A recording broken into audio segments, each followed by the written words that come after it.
बहुत समय पहले एक छोटे से गांव में सुदामा नाम का एक ब्राह्मण रहता था।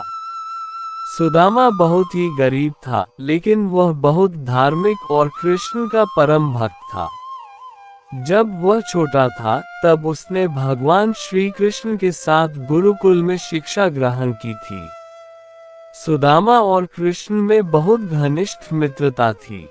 सुदामा के जीवन में गरीबी और कठिनाइयां थी। उसकी पत्नी ने एक दिन उससे कहा, क्यों न तुम अपने मित्र कृष्ण के पास जाओ। वह अब द्वारका के राजा हैं। शायद वे हमारी कुछ मदद कर सकें। सुदामा को पहले तो संकोच हुआ, लेकिन पत्नी के आग्रह पर वह कृष्ण से मिलने द्वारका जाने के लिए तैयार हो गया। सुदामा के पास कृष्ण को देने के लिए कोई उपहार नहीं था। उसकी पत्नी ने थोड़ा सा चिवड़ा चावल के टुकड़े दिया और कहा, ये कृष्ण के लिए ले जाओ।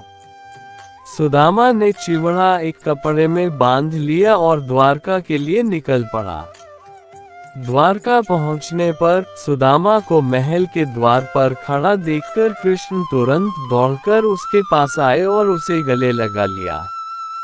कृष्ण ने सुदामा का बहुत आदर सत्कार किया और अपने राजमहल में ले गए।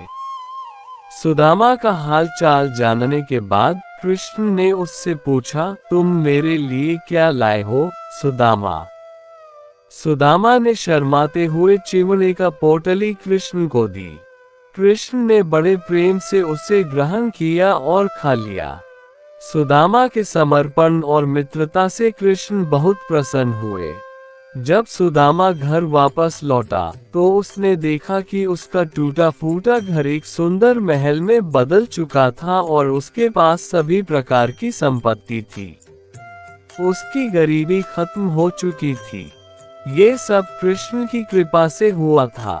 इस प्रकार सुदामा और कृष्ण की मित्रता ने ये सिद्ध किया कि सच्ची मित्रता और भक्ति का फल अवश्य मिलता है।